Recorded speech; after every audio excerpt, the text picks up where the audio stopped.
in the U.S. Army as a nurse and a doctor. I really appreciate your good word on that. Mr. Speaker, happy to yield next to another gentleman from California, another gentleman who's overqualified to be serving in Congress, one of the brightest we have, Mr. Kiley. Thank you very much.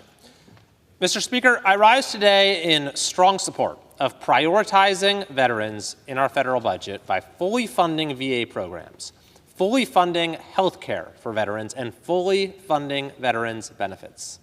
The veterans funding bill before us this week accomplishes each of these three objectives. First, the bill fully funds VA programs. It actually increases the VA budget by $18 billion over last year's funding level. In concrete terms, this means more tax dollars spent on critical care for veterans, including fully funding care for vets exposed to Agent Orange, burn pits, and other environmental toxins while serving our nation. The bill also provides the necessary funds to revamp and enhance the effectiveness of the suicide hotline for veterans, and provides funds for the Electronic Health Modernization Initiative, which will ensure a seamless transition between receiving care at a DOT facility while on active duty and receiving care at a VA facility after discharge from the military. Second, the bill fully funds health care for veterans. $138 billion is allocated to address the health care needs of our retired servicemen and women, including over $20 billion for veterans to receive quality care at non-VA facilities. Finally, the bill fully funds veterans' benefits. $181 billion is allocated to ensure that every benefit that was promised, every commitment that was made, is fulfilled by the federal government. Mr. Speaker, we have an obligation to ensure our veterans receive the care they need and the benefits they have earned. Today's bill achieves exactly that by prioritizing veterans in the budget, and as a result, it has my support.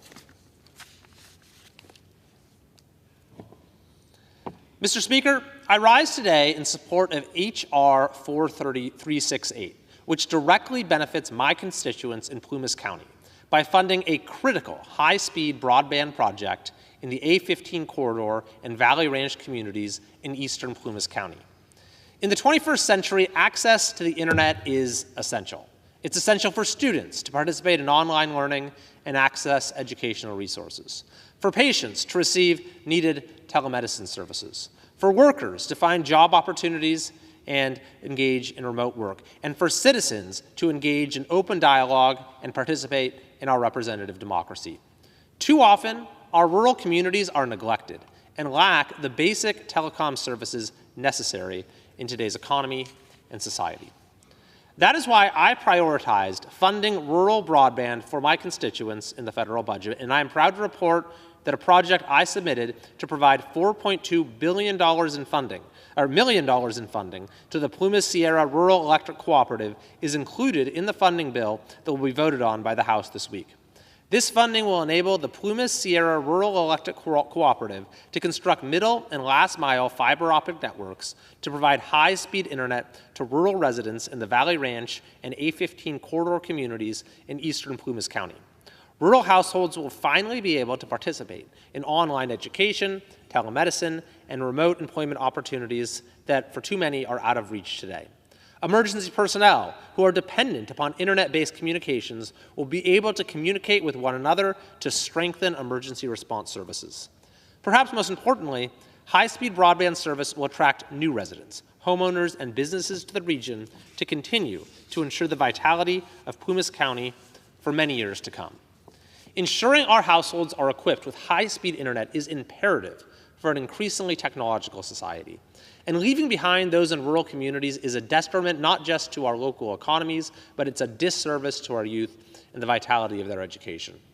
Today's bill is an important step forward in addressing the existing gap in broadband services for my Plumas County constituents, and it will have direct, tangible benefits on their lives.